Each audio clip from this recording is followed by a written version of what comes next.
하나님 말씀은 마태복음 6장 33절 그런즉 너희는 먼저 그 하나님의 그 나라와 그의 의를 구하라. 그리하면 이 모든 것을 너희에게 더하시리라.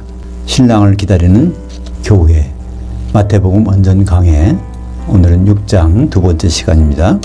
그의 나라와 그의 의 참뜻은 주기도문에 라는 제목으로 말씀을 나누겠습니다. 주기도문은 주님이 우리에게 가르쳐 주신 유일한 기도입니다. 그 속에는 여러 가지가 다 포함되어 있어요. 이제 오늘 제목이 그의 나라와 그의 의가 나오는데요. 그 부분도 주기도문 속에 들어가 보면 알 수 있습니다. 6장 32절을 볼까요?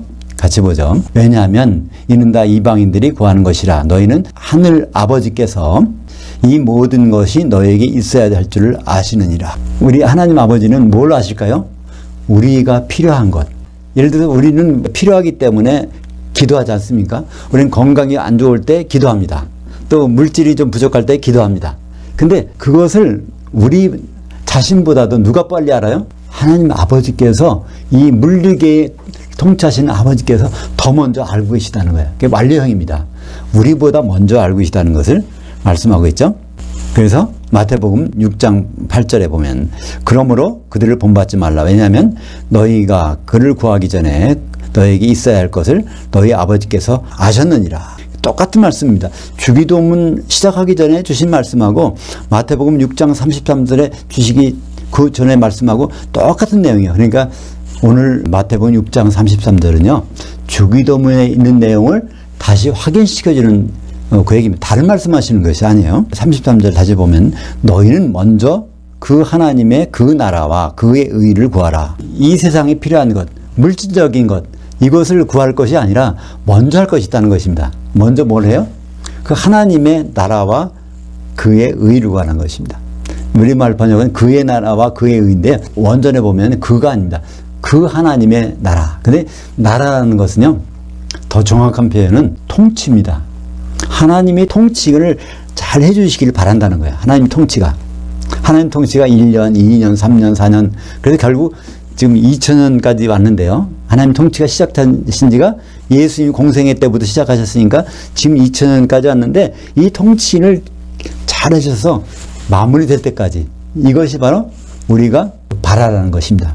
여기서 구하라는 것은요. 제태오라고 그래서 이건 우리 갈망하는 겁니다. 아주 그냥 간절히 바라는 거예요. 우리가 뭘 간절히 바랍니까? 성경에서는요. 먼저 다른 거 다 집어치우고 먼저 바라는 것이 하나님의 통치가 빨리 이루어지기를 그걸 최고로 바라는 것입니다. 두 번째는 그분의 의가 이루어지는 것을 바라는 것이죠. 그리하면 이 모든 것, 세상에 필요한 것은 다 너에게 더하시리라. 우리는 참 이 세상에 필요한 게 많죠.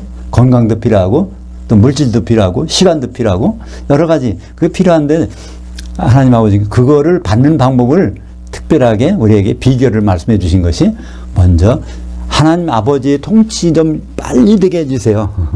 하나님의 아버지의 그 의를 이루어주세요. 이걸 하라는 것입니다. 그 통치가 나오는 것이 어디 있을까요? 마태복음 6장 11절 주기도문 중에 아버지의 통치가 임하시오며 이게 똑같지 않습니까? 아버지의 그 뜻이 하늘에서 이루어진 것 같이 땅에서도 이루어지다. 지난 오전 예배 시간에 나왔는데 아버지의 통치가 임해달라고 기도하는데 성경에 보면 요한계시록에 그 임해진 현장이 나와요. 통치하시는데 현재형이 아니라 통치가 끝났다고 하는 통치하셨도다. 그것이 두 번 나옵니다. 요한계시록 11장 17절을 한번 볼까요? 이르되 감사옵나니 옛적에도 계셨고 지금도 계신 주 그 하나님 곧 전능하시니요 친히 큰 권능을 잡으시고 당신께서 통치하셨나이다. 요한계시록 11장은 어떤 장입니까? 요한계시록 1부, 2부로 나눠주는데 1부가 끝나는 장이에요. 그러니까 모든 결론이 1부의 결론이 끝나는 장입니다. 거기에 24 장로천사 하나님 보좌에 있는 24 장로천사들이 이제 자기 일이 끝났고 인수인계하는 장면이 거기 나오죠. 그래서 옛적에도 계셨고 지금도 계신 원래 하나님 아버지를 설명할 때는 옛적에도 계시고 지금도 계시고 장차 오실리 이렇게 말씀합니다. 그죠? 장차 오신다는 것은 예수님 재림 때 같이 하나님 아버지께서 오신다는 거, 그 말씀하시는데 요한계시록 11장 17절은 특별한 구절이에요. 어째서 특별할까요? 옛적에도 계셨고 지금도 계신 뒤에 뭐가 빠졌을까요? 장차 오실 분, 이게 빠졌어요. 장차가 이미 됐다는 것입니다. 추수때가 됐어요. 그리스도 심판대가 이루어졌어요. 혼인잔치가 이제 다가왔단 말입니다. 그때 그래서 이게 장차 오실 이가 빠진 것입니다. 그러면서 당신께서 통치하셨나이다. 이게 지금 하신다는 얘기 아닙니다. 통치가 끝났다는 얘기입니다. 우리가 주기도문 할 때 아버지의 통치가 임하시오며 이렇게 기도하는데 이것이 끝난 현장을 한번 생각이라도 해보셨습니까? 주기도문 하면서 아버지의 통치가 끝난 시점을 생각해 보셨어요? 근데 그 끝난 시점이 요한계시록 11장 17절. 이거는 인간들이 하는 것이 아니라 24장로 천사들이 그렇게 하는 겁니다. 그 다음에 우리 사람이 이기는 자들이 찬송하는 걸 볼까요? 요한계시록 19장 6절. 할렐루야. 우리 주 그 하나님 주 전능하시니가 통치하셨도다. 그래서 이때 우리가 크게 기뻐하고 즐거워하며 그에게 영광을 돌리세. 그 어린 양이 혼인이 이루어지고 그의 아내가 자신을 준비하였으므로. 그러니까 이 성경책의 주제는 뭐라고 그랬죠? 예수 그리스도와 교회의 혼인인데 이것이 이루어진 현장이 바로 아버지의 통치가 끝난 시점입니다. 그러니까 우리는 오늘 6장 33절 너희는 먼저 그의 나라와 의의를 구하라. 그래서 그의 나라는 아버지의 통치하심이 결말이 무엇인지를 아는 사람이 이걸 할 수 있습니다. 그죠? 주기도문도 사실 그래요. 주기도문을 잘 하려면 아버지의 통치가 끝난 것이 뭐라는 것을 아는 사람이 주기도문으로 기도할 수 있지, 그렇지 않으면 그냥 암송하고 끝나버리는 겁니다. 그러니까 오늘 두 가지 주제가 나오는데 아버지 하나님의 통치, 그것은 어린 양의 혼인. 그러면 어린 양의 혼인은 예수님이 신랑을 오시고 우리가 신부실에 올라가서 성령의 기름으로 한 시무가 되는 것, 그것이 통치의 결과물입니다. 왜냐하면 어린 양의 한 아내가 이루어졌다고 하니까 한 아내, 한 세마포 옷을 입은 한 아내. 그러면 성경에서는 두 가지 하나님의 나라가 나옵니다. 왜 둘이 나올까요? 아버지가 통치하시는 하나님의 나라, 아들이 통치하시는 하나님의 나라. 근데 아들이 통치하시는 하나님의 나라를 성경에서는 그리스도의 나라, 청년왕국이라고 그러죠. 그럼 요한계시록 11장 15절 볼까요? 일곱째 천사가 나팔을 불매 하늘에 큰 음성들이 나서 이르되 세상 나라. 마태복음 13장 37절부터 40절까지 보면 세상이 어떤 곳이에요? 세상, 천국입니다. 세상 나라가 우리 주와 그의 그리스도의 나라, 아버지가 통치하시는 나라에서 아들이 통치하는 나라로 바뀌어졌다는 것입니다. 언제? 일곱째 나팔이 불매. 그래서 그 아들 그리스도께서 세세토록 통치하시리로다. 왜 세세토록일까요? 1000년 동안인데, 1000년이 지나고 나서는 아들 혼자 통치하시는 것이 아니라 새 예루살렘에 거기 누가 있어요? 성 안에 들어가 보니까 전능하신 이와 그 어린 양도 거기 있고 그 보좌에서는 생명수인 성령도 계시죠. 그래서 여기 세세토록 통치하신다는 말씀이 나온 것입니다. 예수님이 통치하는 나라를 성경에서 다시 다른 곳에서 볼 수가 있습니다. 어디 나올까요? 고린도전서 15장 23절과 24절을 같이 읽어보겠습니다. 그러나 부활은 각각 자기 차례대로 되리니 먼저는 첫 열매인 그리스도요, 첫째 부활하신 분은 예수 그리스도, 다음에는 그가 강림하실 때 그리스도께 속한 자들이요, 두 번째는 기독교인들이요, 그 후에는 고린도전서 15장 24절 그 후에는 마지막이니 백보자 심판 때 그가 모든 통치와 그의 권세와 영역을 멸하시고 그의 나라 천년왕국을 아버지 하나님께 바칠 때. 그래서 부활을 순서로 하면 예수님이 첫째 부활, 둘째는 기독교인이 예수님 재림하실 때, 셋째는 백보자 심판 때 모든 사람들, 순서로 하면 그렇습니다. 그때 우리는 어떤 나팔? 마지막 나팔. 일곱째 나팔이 마지막 나팔이나 보죠. 고린도전서 15장 51절 52절 보라 내가 너에게 비밀을 말하노니 우리가 다 잠잘 것이 아니요 마지막 나팔에 순식간에 호련히 다 변화되리니. 이 마지막 나팔이 요한계시록 11장 15절 일곱째 천사가 나팔을 불매, 이게 바로 우리 몸이 변할 때입니다. 그죠? 부활할 때예요.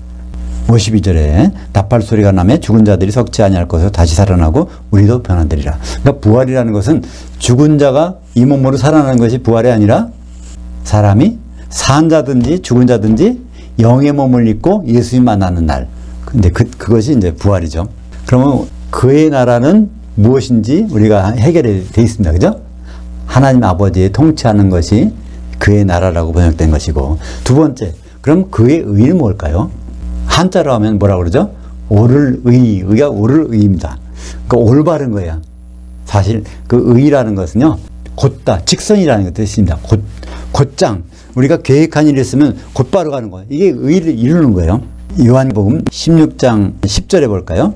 의에 대하라 함은 내가 아버지께로 가니 너희가 다시 나를 보지 못하며. 의에 대해서 가장 정확한 설명이 바로 요한복음 16장 10절입니다. 성령께서 설명해 주시는 것이 가장 우리에게 알기 쉬운 거예요. 근데 의라는 것은 설명이 좀 이상하지 않습니까? 뭐라고 하는 말씀인지 잘 모를 수도 있어요. 의에 대하라 하면 내가 아버지께로 가니 너희가 다시 나를 보지 못하며. 이것은 결국 예수님은 정해진 일정표가 있다는 얘기입니다. 그죠? 예수님이 정해진 일정대로 가는 것. 그래서 예수님은 의로운 분이세요. 예수님은 아버지께서 정해준 길로 절대로 이탈하지 않으세요. 그 길이 가는 것이 바로 의로. 그러니까 세상에서 의로운 사람은 아무도 없는데 오직 예수님만이 의로우세요.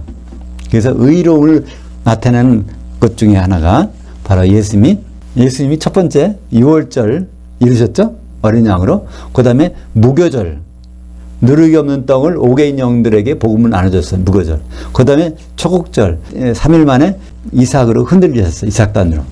그 다음에 40일 지나서 올라갔다가 또 열흘 지나서 오순절 때 오순절을 이제 내려주시는 거. 그게 예수님의 의입니다. 올바른 길을 가야 되는 거예요. 그러니까 여기에서 요한계시록 16장 9절에 의에 대하라 함은 내가 아버지께로 가니 너희가 다시 나를 보지 못하며. 너희는 하늘들에 있는데 나는 셋째 하늘에 갈 거야. 이게 나를 보지 못한다는 것은 내가 셋째 하늘에 올라갔다는 증거 아니야? 내가 셋째 하늘에 올라가면 반드시 오순절 때 성령을 보내주실 거야. 이것이 이루어진 것이 예수님이 의롭다는 증표입니다. 그러니까 너희는 먼저 그의 나라와 그의 의를 구하라. 그러면 그의 의라는 것은 바로 예수님이 정해진 일정을 하는 거. 정해진 일정에서 뭐가 나올까요? 성령, 오순절 성령이 내려오시잖아요. 마태복음 6장 11절. 오늘 우리에게 임박한 우리의 그 떡을 주시었고, 이것은 예수님이 승천하기 전에 제자들에게 말씀하는 거니까 임박했다는 것은 내가 이제 가면 곧바로 보내줄 거야. 이것을 기도하는 내용입니다. 그죠? 그러니까 우리로서는 지금 임박한 그 떡인데 사실은 오순절에 내려주신 그 떡, 그거를 우리에게 달라. 그 떡 속에는 뭐가 있어요? 반드시 기름이 있어. 성령이 있습니다. 요한복음 6장 58절에 바로 그 말씀이 나오죠. 이것은 그 하늘에서 내려올 그 떡이니. 그 성령께서 가르쳐 주시면 다 쉬워요. 죄에 대하라면 죄가 무엇입니까? 죄는 하마르티아에서 하나님의 관영에서 벗어난 건 다 죄입니다. 그죠? 그러면 죄를 구체적으로 성령께서 뭐라고 말씀해 주셨을까요? 요한복음 16장 9절. 죄에 대하라 함은 그들이 나를 향하여 믿지 아니하며. 예수님의 행선지에 대해서 제대로 안 보고 믿는 것은 이건 다 죄라는 겁니다. 예수님이 어디 고정된 분이라고 믿으면 이게 죄라는 거예요. 예수님을 향하여 믿지 않는 것은 다 죄입니다. 그러니까 죄를 안 지려면 어떻게 될까요? 예수님의 일정을 쭉 생각하면서 마지막 일정이 바로 혼인 만찬이니까 거기까지 갈 수 있도록 준비하는 것이 죄를 가장 안 짓는 방법이죠. 아브라함도 사실은 의를 행한 적이 있어요. 갈라디아서 3장 6절 볼까요? 아브라함이 그 하나님을 향하여 믿음에 그것을 그에게 의로 정하였다 함과 같으니라. 그러니까 창세기에 나오는 말씀인데 아브라함이 왜 의롭다고 했을까요? 하나님이 거기에 하나님을 향하여 믿음에, 우리말 번역에는 빠졌어요. 아브라함이 하나님을 믿음에 그를 의로 여기셨다 이렇게 번역했어요. 근데 그 원전에는요 하나님을 향하여 역격을 썼습니다. 역격. 에베소서 4장 3절 평안의 맨줄로 성령이 하나 되게 하신 것을 힘써 지키라. 그럼 왜 예수님이 셋째 하늘에 올라가서 오순절날 성령을 보내주셨을까요? 이것 다 혼인과 관계되어 있습니다. 그죠? 하나님 아버지의 통치와 관계된 것이 예수 그리스도의 이루신 의입니다. 왜냐하면 에베소서 4장 3절 평안의 맨줄로 성령이 하나 되시게 하신 것을 힘써 지키라. 한 신부가 되려면 성령 없이는 도저히 불가능합니다. 그죠? 예수님은 한 신부만 원하시는데 수많은 성도들이 한 신부가 되기 위해서는 유일한 방법 성령밖에 없죠. 골로새서 2장 17절 보겠습니다. 이것들은 장래일의 그림자이나 그 몸은 그리스도의 것이나 절기들은 예수 그리스도의 실체가 그림자로서 우리에게 보여주고 있는 것들입니다. 레위기 23장에 나오는 7개의 그림자, 유월절이라는 그림자, 무교절이라는 그림자, 초곡절, 오순절, 나팔절, 속죄절, 장막절, 이 그림자의 실체는 예수님이에요. 그러니까 마지막 그림자가 바로 장막절. 장막절에만은 즐거워하라는 말이 있어요. 기쁘고 즐거워하라. 7개의 절기 중에서 장막절이 이래 동안 즐거워하고 기뻐하라. 레위기 23장에서 그 말씀은 장막절밖에 없습니다. 왜 기뻐할까요? 즐거워할까요? 혼인잔치니까. 하나님 아버지께서는 예수 그리스도가 교회에 혼인하는 걸 참 기뻐하죠. 네, 그래서 성경에서 잔치 벌렸다면 혼인잔치고 그 잔치는 예수님의 혼인잔치를 말씀하고 있는 것입니다. 그래서 요한계시록 19장 8절부터 9절까지 같이 보겠습니다. 같이 읽어보죠. 그녀에게 어린 양의 아내에게 빛나고 깨끗한 한 세마포옷을 입도록 허락하셨으니 이 세마포옷은 성도들의 의로움들이로다. 그러니까 결국은 성령 우리가 하나 되면 의로운 거예요. 우리가 제 갈 길을 다 간 거야. 하나님이 정해주신 경로를 이탈하지 않고 끝까지 가면 뭐가 될까요? 한 세마포옷을 입고 있는 것이 되는 거예요. 그죠? 그게 바로 너희는 먼저 그의 나라와 그의 의를 구하라. 그럴 때 그의 의는 예수님의 경로 따라서 우리도 이탈하지 않고 혼식장까지 만찬장까지 가는 것, 그것을 요한계시록에서는 성도들의 의로움이라고 말씀하고 있는 것입니다. 요한계시록 19장 9절을 보니까 천사가 내게 말하기를 기록하라. 그 어린 양의 혼인, 여기 만찬이라는 단어가 나옵니다. 혼인 만찬에 청함을 받은 자들은 복이 있도다. 그래서 마카리오인은 어떤 복이라고 그랬죠? 예수님과 만나서 장애물이 없이 항상 같이 지내는 그 복이 바로 마카리오스 복입니다. 마지막 34절 보겠습니다. 그러므로 내일의 일을 위하여 염려하지 말라. 왜냐하면 내일의 일이 염려할 것이요 한날의 괴로움은 그날로 족하니라. 그래서 우리가 먼저 할 것, 오늘 말씀의 결론입니다. 우리가 먼저 할 것은 하나님의 통치, 결국 예수 그리스도의 혼인을 갈망하고, 두 번째는 바로 하나님의 의, 하나님이 정해주신 그 길대로 이탈하지 않고 마지막 종점이 어디까지요? 장막절까지. 그래서 한 세마포옷을 이루는 그것이 우리의 하나님이 이루어주시는 의가 되는 것입니다. 기도하겠습니다. 하나님 아버지 감사합니다. 아버지의 나라, 아버지의 통치는 어린 양이 혼인을 위해서 있고, 아버지의 의는, 올바른 길은 예수님이 셋째 하늘까지 가셨다가 다시 공중으로 내려오시는 그때 우리가 그분을 맞을 준비를 하는 것이라고 말씀을 통해서 깨닫습니다. 먼저 하나님의 통치와 하나님의 의를 갈망할 수 있도록 인도해 주시옵소서. 예수님 이름으로 기도합니다. 아멘.